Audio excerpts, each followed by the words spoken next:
Hey guys, we are looking to get our fall calendar out potentially later this week. Um, this is something that I wanted us to get to in our volunteer meeting a couple weeks ago, but we didn't have time for. And it's actually changed pretty significantly since then, so that may have not done a lot of good, anyways. But I do want to run this by you guys, get feedback from you, suggestions, warnings potentially. I want you to really chew on this and think about it. Craig's on sabbatical and Wes is on vacation, and so you guys really are kind of the last line of people before this gets out to give suggestions or advice, and I value that from you guys, so I want to hear that. So I'm going to post with this video just a list of what the calendar will look like for August, September, and October. And I would suggest you guys either look at that or look at a calendar while you listen to this video so it can you can visualize things. Um, First up is August 14th, which is a Sunday. We'll do our fall kickoff event, which is the same thing as we did for our summer kickoff event, and what we're going to be doing once a month throughout the fall and winter. I think we're going to go with the name John came up with, the Rendezvous. I kind of like it. So for 3 weeks out of the month, students will be in their life groups in separate homes, and then 1 week out of the month, they're going to gather together, hence the name. And so we're going to start that August 14th. I think on the calendar, I originally had it August 13th, which is a Saturday. I would like to move it to the 14th, which is a Sunday. I think no one starts school really until, if they're starting that week, they don't start until Tuesday or Wednesday. So I'm hoping a Sunday night will be okay. Let me know if you think that will cause problems. But there's a reason I would like to put it on a Sunday night, and that's because this is going to be our evangelistic event every month. I'm going to make a big push, hopefully this Sunday, for students to invite their friends, and not just their friends, but their unbelieving friends. Friends in their school or in their neighborhood that they know don't have a home church and are not followers of Christ. So, not just I'm going to bring my friends from other youth groups, I'm going to bring my friends that don't know Christ.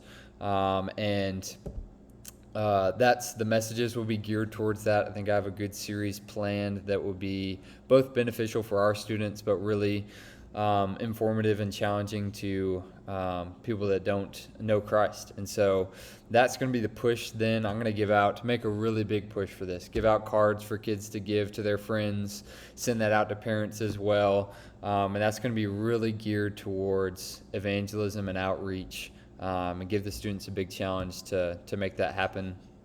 So I would like for them, we have 5 throughout the semester, including this first one on August 14th, and it would be, I think, easiest if they're just all on Sundays, all on the second Sunday of the month.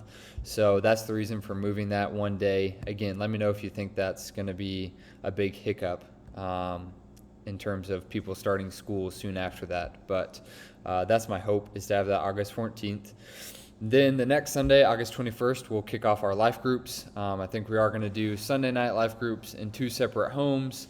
I haven't worked out the division of that yet. We've got time to do that, but we should have 2 separate life groups just like we did in the spring. And we're going to have basically 2 series throughout the fall. One 6-week series on a book, and then another 5-week series on a different book that Josh and I are currently working on. Prepping material for that, but that's what I think it's going to look like. One 6-week segment and then one 5-week segment throughout the semester, because we'll be taking one Sunday every month off for the Rendezvous.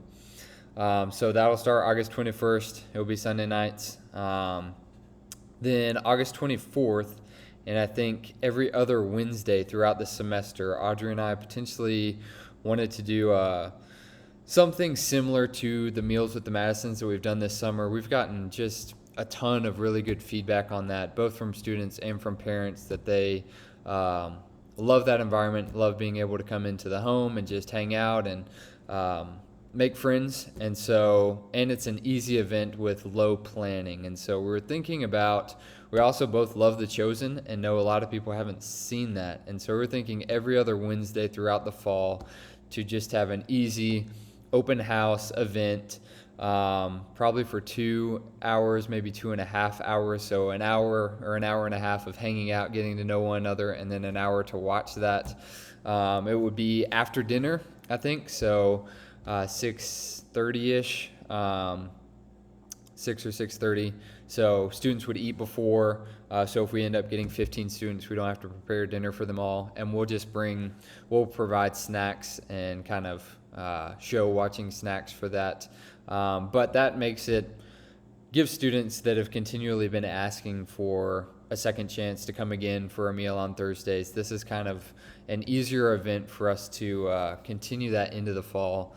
Again, let me know your thoughts on that. It would be every other Wednesday, so not every single week.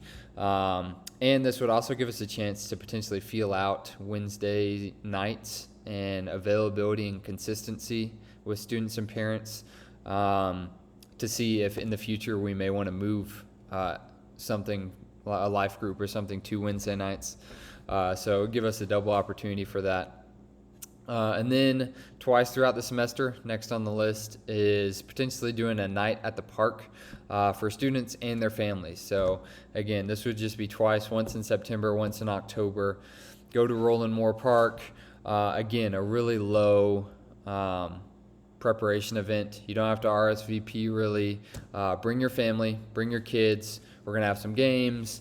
Hang out for a couple hours at the park, and I may do a quick devotion, little message at the end, and gather everybody up. But this lets families get to know one another, get students outside, something to do, and it's something that doesn't need 25 students to make enjoyable. We could have 2 or 3 families, and that's plenty of fun, or we could have everyone in our youth group show up, and it would be great. And so thinking about doing that twice. I know weather in October we haven't experienced yet, Audrey and I, but I know it can get a little hairy. And so if it's rainy or if it's freezing cold, we could do it at the church somewhere inside, or reschedule. But give me your thoughts on that if you have it. October 1st, which is a Saturday, might be a good day to do a guys and a girls night. So the guys go do something with all the guys in the youth group, and the girls plan something else. Potentially for the guys, I was thinking we could go do laser tag or do axe throwing, or something manly, and just have a Saturday night that the girls and the guys go do some fun event. And ladies, you guys could get together and prep what that would look like for the girls in the group, but just some special fun event throughout the semester. So that would just happen once, October 1st on a Saturday. And then the last one, which is the most significant change probably, is potentially doing D-Now in the middle of October, which for me sounds crazy. I know a lot of you are not super familiar with D-Now. It's always in March, or actually, I think it's always in March. Maybe trickles into April sometimes, but that's when everyone does their D-Now in the South, and that's when we did ours last year. But we are going to go to a winter camp, snowbound and high altitude, which I think it's been a while, but the student ministry here has gone before, and Craig and Wes have been a big part of planning for that in the past, so they know that camp well. And we signed up last week to do this in January, end of January, early February. We're still working on getting the exact weekends. They've got 3 weekends for each camp, and we don't know which one we're going to get assigned to yet. But that's going to be in January and February, and that is really similar to a D-Now. It's 3 days. It's over the weekend. You have 3 or 4 messages. You have some small group time. You play games. You have fun. It's pretty much a D-Now, except they're going to provide the speaker and the music, and it's going to be with a bunch of other churches as well. So I didn't really want to do that in January and February and then do a D-Now in March. That seemed to be a little bit redundant. And so I was thinking about moving our D-Now to October this year. And so we would have a fall event that's kind of like a retreat, a get-together for a full weekend, a lock-in type structure, and then not do that again until January or February, and not have D-Now in the spring. Again, that's probably the biggest change on the schedule. Let me know if you see really big potential problems with that, if you like that idea.